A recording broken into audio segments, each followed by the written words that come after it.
channel Ngulik Horor.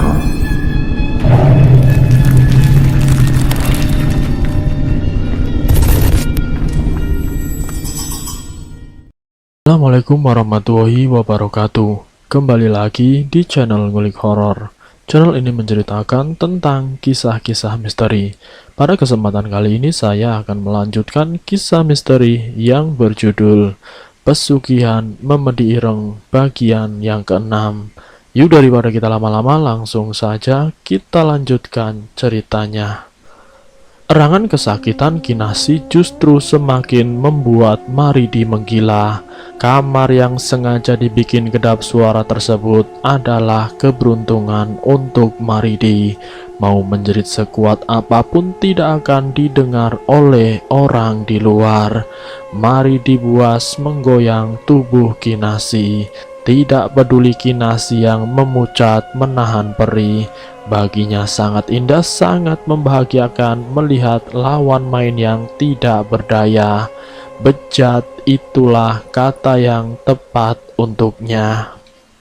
Hingga akhirnya erangan kenikmatan melolong dari mulut lelaki yang hampir 38 tahunan itu. Masih dengan seringai kurang ajar dia beranjak turun. Darah segar langsung mencuru dari organ intim Kinasih. Ngilu di ari-arinya semakin menggigit. Beres-beres sendiri ya sih. Saya mau mandi lagi. Tanpa merasa berdosa, dia berlalu begitu saja. Di kamar mandi, Maridi terbelalak melihat kelaminnya yang besar, hitam pekat seperti arang. Sejak kapan begini? Lirihnya di bawah guyuran air, seakan tidak percaya. Di bawah guyuran shower, Maridi bergidik ngeri. Dia takut sendiri melihat benda pusakanya itu menghitam legam, sangat-sangat menyeramkan. Aku ini kenapa? Kok bisa sampai sejauh ini? Kinasih yang tidak tahu apa-apa harus jadi pelayan kebejatanku. Tanpa ia sadari, air matanya meleleh, hanyut di bawah air yang menyiram tubuh penuh dosa itu. Maridi sesenggukan, samar-samar Kinasih terdengar mengerang. Maafkan Mas Kinasih, kamu jadi kesakitan. Masih berbisik pada gembricik air yang turun. Maridi meremas kepalanya kasar. Lama sekali Maridi di dalam kamar mandi. Matanya jadi sembab, terlalu lama menangis. Ketika dia keluar, terlihat Kinasih masih mengelap, pahanya yang terkena darah.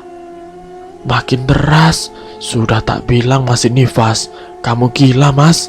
Kinasih mendelik, matanya merah karena menangis. Tidak menyahut, Maridi langsung mengenakan pakaian. Matanya melirik sedikit ke jam dinding.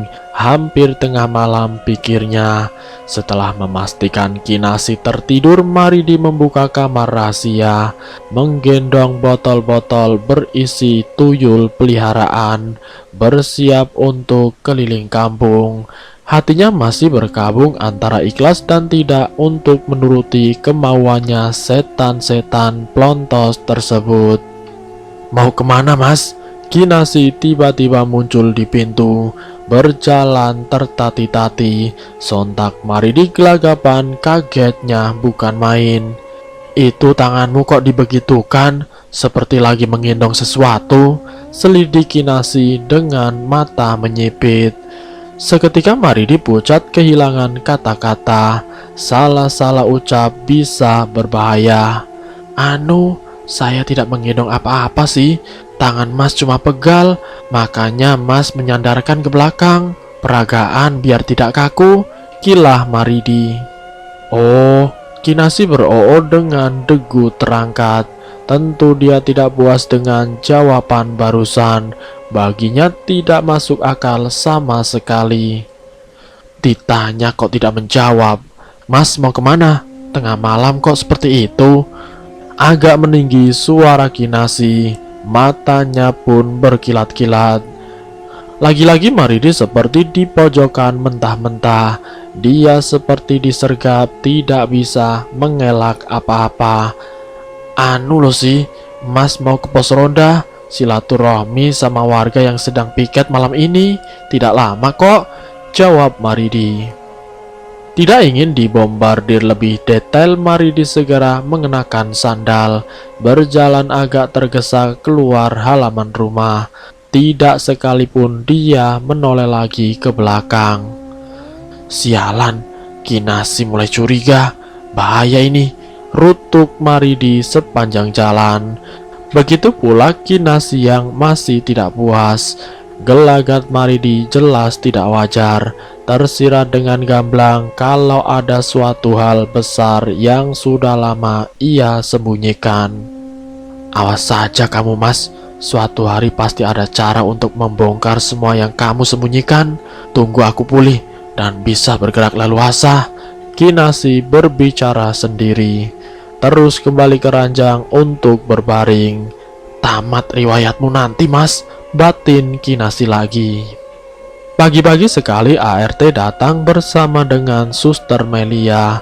Maridi baru saja selesai berkemas untuk berangkat ke tempat ia bekerja. Loh, Bu Asi kok pucat sekali? Terkejut Suster Melia buru-buru menghampiri Kinasi. Saya periksa tensi ya Bu, ujar Melia. Maridi melirik sekilas melanjutkan sarapan, lantas memasang sepatu dan pergi. Tidak satu patah kata pun terucap. Jangan begadang ya Bu Asi, ucap Suster Melia seraya menggulung alat pengukur tensi. Ini tensi ibu rendah sekali Bu, ujar Suster Melia. Bapak sudah jalan? Tanya Kinasi pada Yayu yang melintas ART-nya. Sudahnya, barusan sudah keluar pagar, Taksim dia menjawab. Suster, kita ke kamar dulu yuk, ajak Kinasi.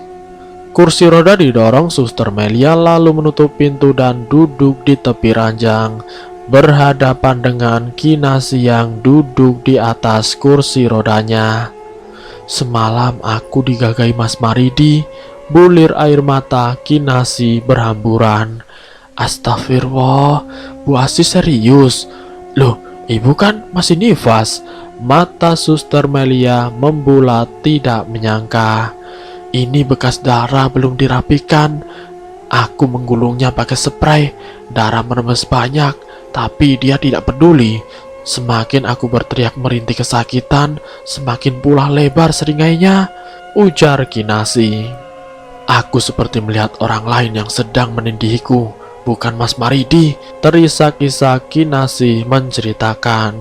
Bu Asi, mohon maaf, apa Pak Maridi pernah menderita sakit? Kelainan jiwa misalnya? Tanya Suster Melia.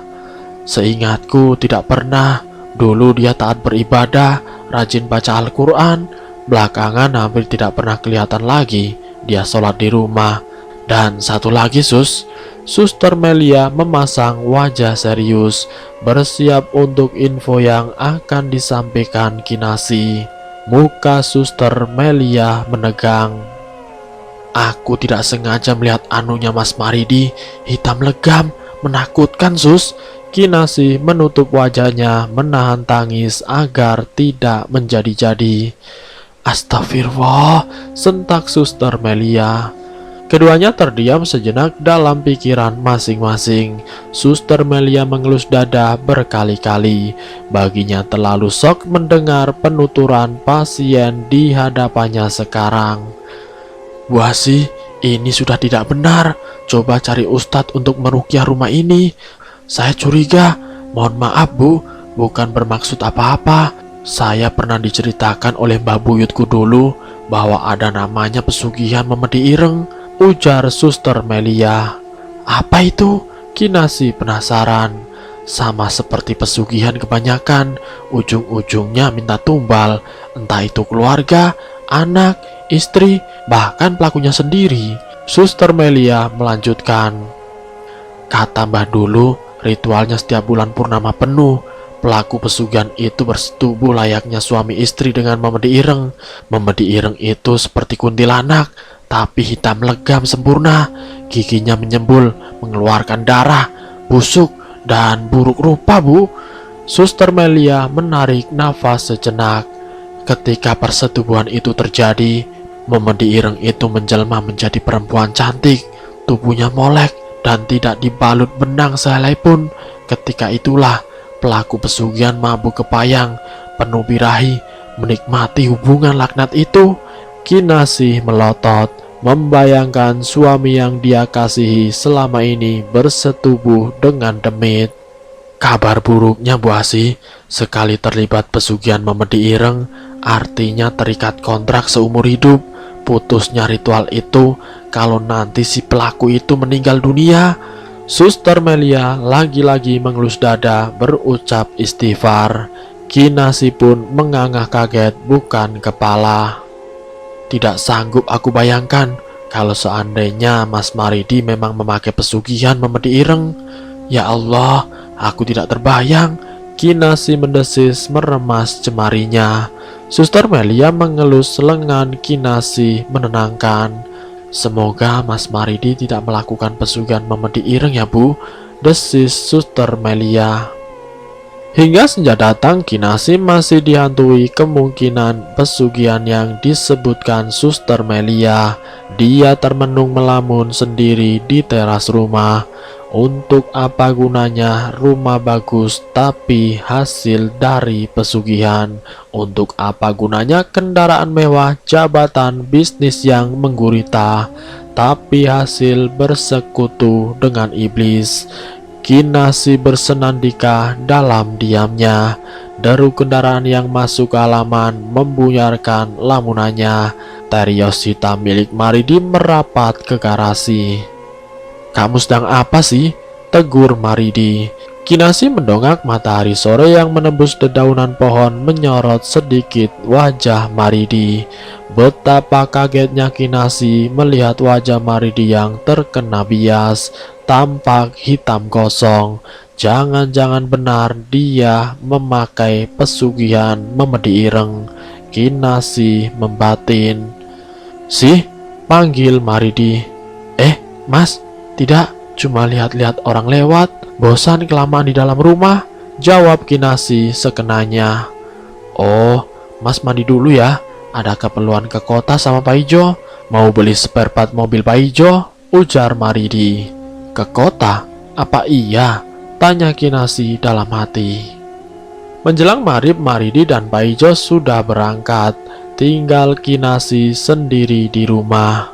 "Bagus kalau kamu pergi, Mas. Aku jadi ada kesempatan membuka kamar rahasia itu." Kinasih komat kamit melihat mobil yang keluar dari halaman rumah. Tidak ragu-ragu, Kinasih mencari kunci duplikat yang sudah dia buat. Cekrek, kunci terbuka. Tinggal menarik handle. Selangkah lagi Kinasih membatin. Pintu sudah terbuka, hanya gelap dan pengap. Tidak ada bolam dan penerangan apapun di sini.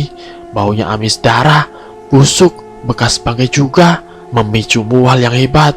Gugup Kinasih beringsuk masuk. Samar-samar terdengar cicit anak ayam. Tidak terlihat apapun, benar-benar gelap gulita. "Hah, lancang kamu, Mas!" Bulu kuduk Kinasih tegak. Punggungnya pun menegang. Sesuatu yang entah apa itu berbisik di pangkal telinganya. Dia menggeram tanda marah. Tidak sanggup berlama-lama, akhirnya Kinasih memilih keluar lagi. Nafasnya tersengal. Nyatanya dia tidak sesiap itu untuk melihat isi kamar tersebut. Membawa kecemasan yang besar, Maridi menemui Pak Ijo. Ketika itu baru selesai maghrib. Dari kantor desa, Maridi tidak langsung pulang. Dia memilih ke tepi waduk. Ia merenung sendirian. "Lastri, Pak Ijo di rumah tidak?" Setengah berseru, Maridi menunggu di depan pintu. Bahkan sudah tidak ingat lagi kapan dia mengucapkan kalimat-kalimat asma Allah sederhana. "Assalamualaikum, Alhamdulillah, Masya Allah, Insya Allah, Bismillah." Kenapa aku tidak pernah bisa lagi mengucapkan ini? Rasanya lidahku ketat, pikir Maridi sambil menunggu. Oh, Pak Kades, Mas Paijo sedang beres-beres gudang, Mas. Sebentar, aku panggilin dulu ya. Masuk dulu silakan, balas Lastri yang muncul dari dalam. Tidak usah, Tri, aku menunggu di depan saja, jawab Maridi. Selang beberapa saat, Paijo muncul, wajahnya penuh tanya. Tidak biasanya Maridi datang bertamu jam segini, masih pakai baju dinas segala, gumam Paijo terus mendekat. Mereka duduk di bangku-bangku tepat di halaman rumah Paijo. Tidak lama menyusul Lastri membawa kopi dan cemilan. Setelah memastikan Lastri masuk lagi ke rumah, Maridi mengambil ancang-ancang untuk berbicara. Gawat ini, Jo. Paijo yang menyeruput kopi menoleh cepat pada Maridi. Anu loh, bingung harus mulai dari mana. Itu agak sensitif. Kamu jangan ngakak, janji, pinta Maridi. Paijo mengangguk. Jo, Paijo, semakin hari kok perkakasku semakin besar, ujar Maridi berbisik. Loh, ya bagus Todi, potong Paijo. Harusnya sih bagus, Jo, makin enak. Masalahnya, Jo, ini anuku kok jadi hitam. Aku sendiri tidak tahu, apalagi sampai kelihatan sama Kinasi. Paijo tercenung mencari-cari ide untuk menjawab penuturan temannya. Kalau kamu sedang gagai Kinasi, tinggal matiin lampu saja, biar tidak kelihatan, jawab Paijo. Tidak bisa, Jo, itu bocah gundul di rumah harus nontonin aku senggama, keluh Maridi. Waduh, desa Paijo. Keduanya terdiam, berkecamuk dengan pikiran masing-masing. Aku sudah kepalang nyebur. Sekarang bagaimana caranya aku bisa keluar dari lingkaran setan itu? Batin Maridi. Kalau seandainya aku tidak mengajak-ngajak Maridi, mungkin sekarang tidak akan sejauh ini masalah yang harus kami hadapi. Aku pikir Maridi bisa mengendalikan diri. Rupanya dia digiring oleh ambisi yang salah. Paijo juga berkata-kata dalam hati. Terus sekarang mau kamu bagaimana, Di? Akhirnya Paijo bersuara lagi. Rasanya aku sudah tidak sanggup, Jo. Aku kepikiran untuk menghentikan ritual ini. Kapan kamu bisa temani aku ke Mbah Moyo? Rengek Maridi. Sesuk tak antar, jawab Paijo. Maridi setuju, lalu dia pamit untuk pulang. Paijo melepas Maridi dengan penuh kebingungan. Setauku pesugihan memedi ireng itu tidak bisa dihentikan. Ah, Didi, ada-ada saja kamu. Paijo berbicara sendiri menggelengkan kepalanya. Sampai di rumah Maridi tidak banyak bicara, langsung mandi dan rebah untuk tidur. Malam ini dia tidak berselera untuk keliling, bahkan sekedar malam pun dia tidak ingin. Dalam otaknya masih bimbang meneruskan atau menghentikan. Matanya terpejam tapi bukan tidur. Maridi menjadi hemat berbicara, tidak ada rona semangat di wajahnya. Perubahan itu terasa oleh Kinasi, tapi Kinasi tidak kuasa untuk bertanya. Nanti Mas pulangnya agak telat ya sih? Pulang kerja langsung ke kota, ada urusan sama Paijo. Mas belum bisa memastikan pulangnya kapan. Pokoknya hati-hati, kunci rumah ya sih. Kinasi yang sedang minum obat dengan Suster Melia hanya mengangguk sedikit. Apa iya ke kota? Batinnya. Gerung mobil terdengar, sengaja Paijo bawa mobil sendiri. Ya, alasannya yaitu tadi. Coba kalau saya sudah pulih, rasanya pengen buntutin Mas Maridi, lirih Kinasi. Sabar Bu Asi, Suster Melia seolah paham pikiran pasiennya. Kondisi Kinasi memang sudah jauh lebih baik, sudah bisa jalan-jalan dan aktivitas ringan, namun tetap harus dikawal oleh suster sampai benar-benar pulih. Suster, ayo kita ke bangku di sebelah rumah, kita duduk-duduk cari angin segar sambil ngobrol-ngobrol sus. Dipapah pelan-pelan mereka berdua berjalan ke arah samping. ada bangku dari papan yang dibuat. Biasanya jika pembeli meluber di warung cireng, bangku-bangku ini akan penuh terisi.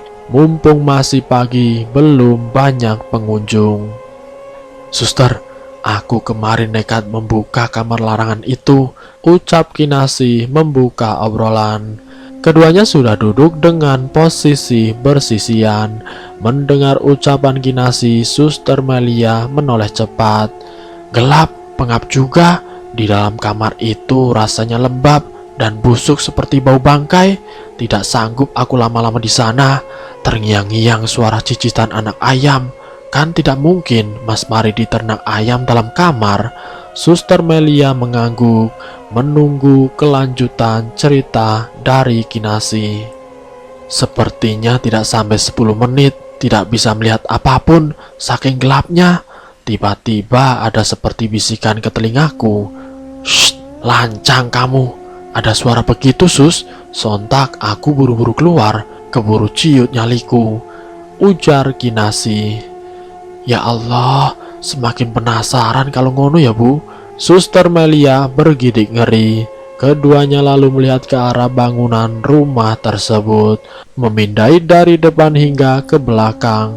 Dari atap sampai ke bawah hanya diam dalam pikiran masing-masing. "Suster, bagaimana rasanya aura rumah itu?" tanya Kinasi.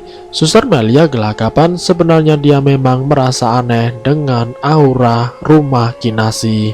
Namun karena profesionalitas kerja, dia memilih diam dan tetap merawat Kinasi sebaik mungkin. "Jujur saja, Sus," Kinasi seperti paham isi hati Melia. "Kalau aku boleh jujur, dari awal aku masuk ke sini memang tidak nyaman, Bu. Bagaimanapun aku tetap harus profesional. Paling terasa kalau lagi sholat, tidak bisa kusuk." Kinasi terdiam lagi. Perasaan yang dia rasakan juga sama dengan Suster Melia. "Dulu waktu rumah itu masih gubuk reot, rasanya nyaman, Sus. Hanya ada bangku rotan yang reot dan dipan buruk, kasur keras, semuanya serba buluk.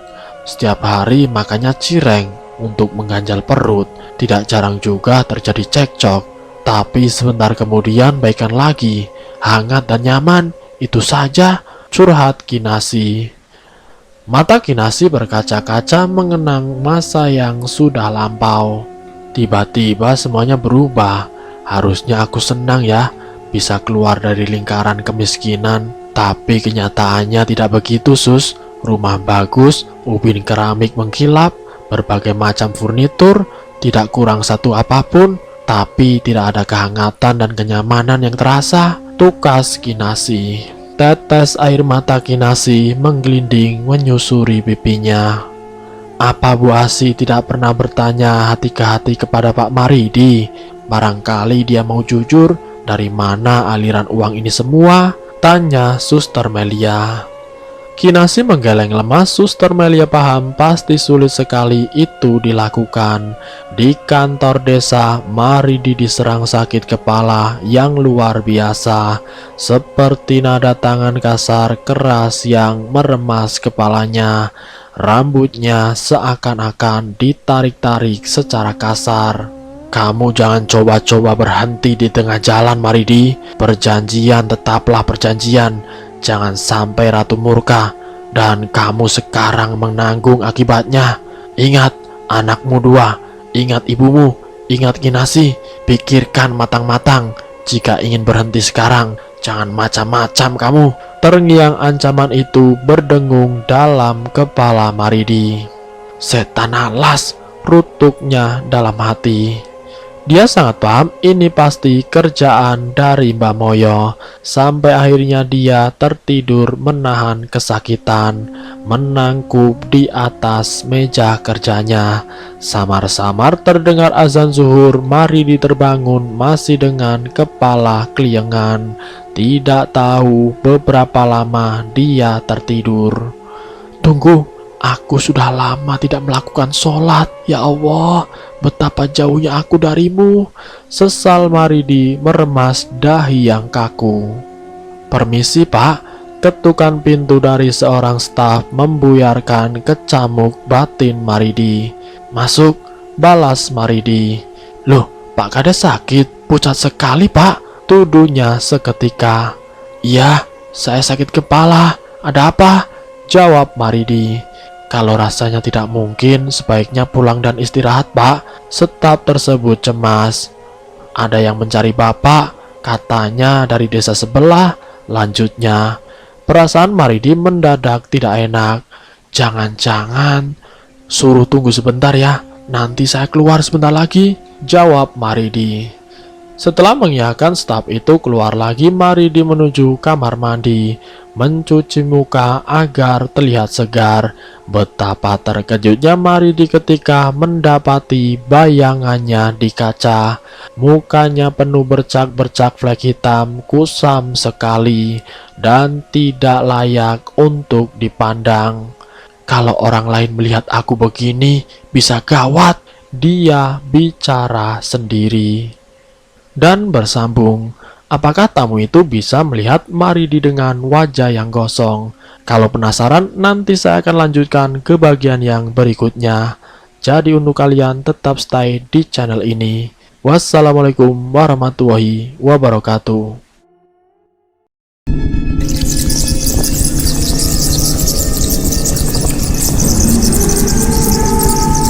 Selamat datang di channel Ngulik Horor.